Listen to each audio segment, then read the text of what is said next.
Je veux t'écouter, ô Père. Parle-moi encore et encore. La parole vivante de l'Éternel Dieu Tout-Puissant vous est offerte par le temple universitaire de l'Église évangélique des Assemblées de Dieu du Bénin. Nous sommes précisément à Abomey-Calavi, quartier Godomé-Togodo, à 200 mètres du carrefour Ita sur la route de Tampin. Écoutons la parole du Seigneur. Parle-moi encore. Ce matin, nous avons pour message le psaume 124. Je demanderai que nous puissions consulter ce psaume 124. Et là, nous trouvons l'appel d'Israël à la reconnaissance. Dieu appelle Israël à la reconnaissance. Le psaume 124. Quelle joie de savoir que, après ce long moment de fermeture de nos églises à cause de la pandémie de coronavirus, nous avons été, puisque nous avons fait des cultes à la maison, chacun chez soi, et aujourd'hui nous avons eu la faveur, n'est-ce pas, du gouvernement pour réouvrir les portes de nos églises. Nous devons dire merci au gouvernement, parce qu'il y a d'autres gouvernements qui n'ont pas peut-être pu le faire, mais quant à notre gouvernement, je crois quand même qu'ils ont pensé à nous, et nous devons avoir un regard sur ce gouvernement qui a été sage, grâce aussi à vos prières. Donc nous pouvons témoigner notre reconnaissance à notre gouvernement. Il serait aussi bon que nous puissions, d'un bon ton, que nous soyons reconnaissants à notre Dieu pour sa protection. Tout ce qu'il a fait pour nous, et c'est grand, car sous d'autres cieux, des milliers de nos semblables sont morts. Et si nous sommes encore vivants, il serait de bon ton que nous disions merci à Dieu. Je veux croire que partout où les cultes se tiennent, cet accent joyeux, cette reconnaissance à l'Éternel, oui, ne manquera pas dans la vie de nos frères.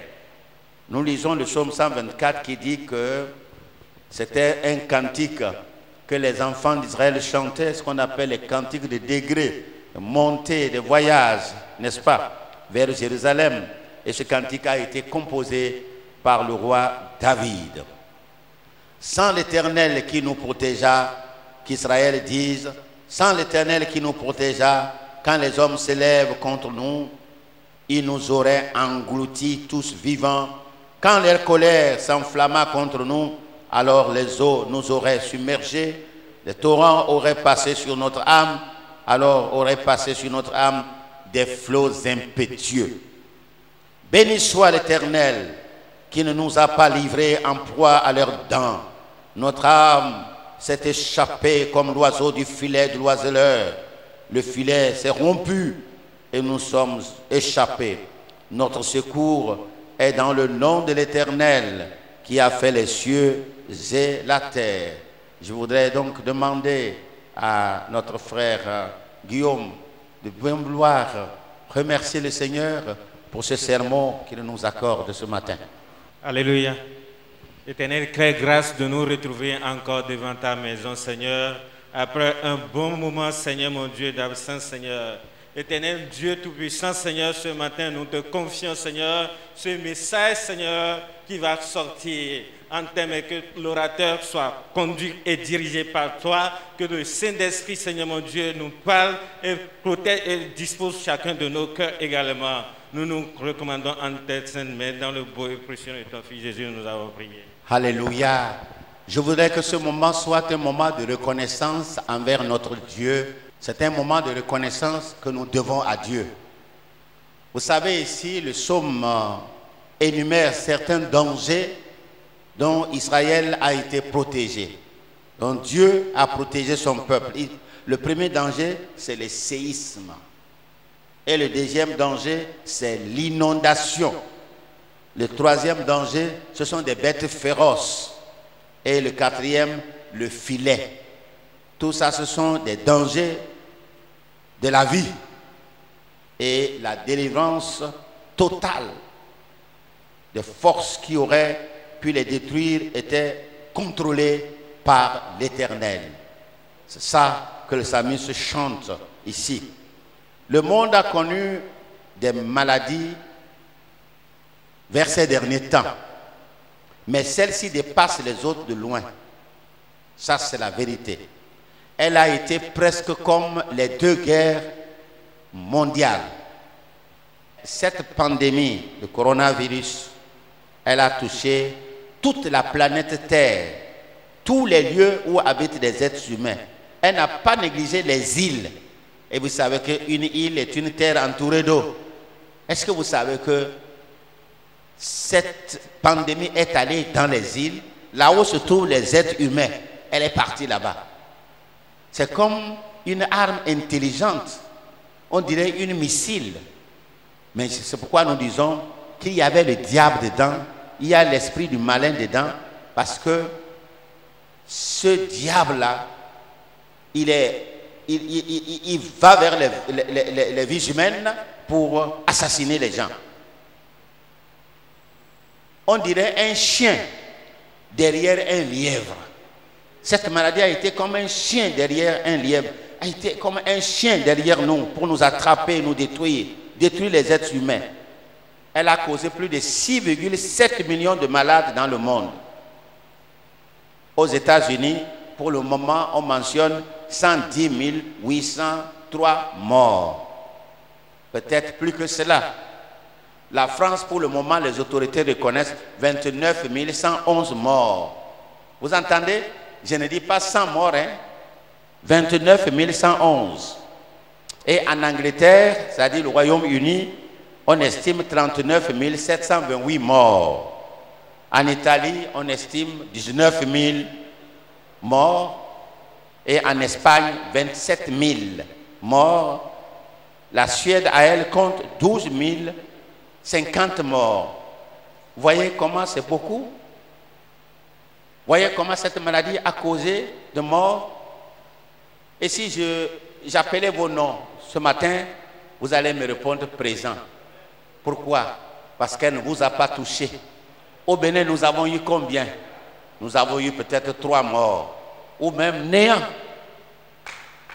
Hallelujah. Glory be to the Lord. Nous avons un Dieu tout-puissant. Nous sommes chrétiens, nous qui avons accepté Jésus comme sauveur. Nous sommes des chrétiens et nous prions. Et Dieu a gardé le Bénin. Du nord, du sud jusqu'au nord, de l'est à l'ouest. Nous n'avons pas senti une mort aussi atroce, une mort aussi dure que l'Europe et le monde entier ont ressenti. Nos proches vivent encore. Quelle maladie, quand elle vous tue, vos proches ne peuvent même pas vous enterrer. Elle les éloigne, bien loin de vous. Même ceux qui voudraient venir ne peuvent pas. Ils ne peuvent pas. Et vous vous retrouvez devant un petit nombre. C'est quelle maladie comme ça? On n'avait jamais pensé qu'au cours de l'année, nous vivrons ces temps si difficiles où vous avez l'argent, mais vous ne pouvez pas voyager même pour vous soigner. Cette pandémie, comme je dis, elle est allée même dans les îles. Hein? Dans les îles, où on pouvait dire que ce sont des îles. Elles ne sont pas en contact avec les êtres humains de l'autre monde. Non, elle est allée là-bas pour les tuer. Soyons reconnaissants à l'Éternel. Et nous, si nous répondons aujourd'hui présent, c'est grâce au Seigneur. En Allemagne, il y a eu 8 723 morts. Au Brésil, il y a eu 35 139. Si au Bénin, 35 139 meurent ici, vous voyez, où nous allons trouver même les cimetières pour les enterrer. 37 139. La Russie, à elle, compte 5 725. Sans l'Éternel qui nous protégea, que chacun dise, Covid-19 nous aurait engloutis, nous aurait tués. Il n'y a pas assez de mots pour honorer Dieu, pour glorifier le nom du Seigneur. Si Dieu vous fait vivre, il vous fait vivre pour un plan donné. Oui, il vous fait vivre pour un plan donné. Il va réaliser ce plan dans votre vie. Il va réaliser son plan dans votre vie. Cet ennemi a voulu nous tuer, mais le Seigneur a mis une protection. Il a mis un mur de protection. Il dit, toi, tu ne vas pas affranchir ici. Tu n'iras pas en Afrique. Tu n'iras pas, je dois te dire, tu n'iras pas au Bénin. Les Béninois m'adorent. Les Béninois me cherchent. Les Béninois, ils n'ont pas encore fini mon travail. Je veux qu'ils réalisent cela. Que chacun de nous puisse prendre ce moment de vie comme un temps que Dieu lui a accordé. C'est un temps de chance à l'Éternel que l'Éternel lui a donné. C'est un temps de chance. C'est un temps de privilège pour servir mieux l'Éternel. Et je crois que vous avez tous appris maintenant à servir Dieu de tout votre cœur. Car vous avez appris durant cette période où les églises étaient fermées, que c'était vraiment difficile. Vous avez dû mener votre vie chrétienne à vous seul et faire face à vos besoins sans voir les amis, les frères pour vous aider. Et vous avez compris que réellement ce que nous disons souvent, que Jésus va revenir bientôt, ça sera comme ça. Et vous ne pouvez même aller ni à gauche ni à droite, vous serez seul. Je veux que ce culte soit un culte de reconnaissance à l'Éternel. Je voudrais que le Seigneur lise dans le cœur de chacun de nous, ici présent, la reconnaissance, les remerciements à l'Éternel pour la vie qu'il m'a donnée, pour la vie qu'il vous a donnée.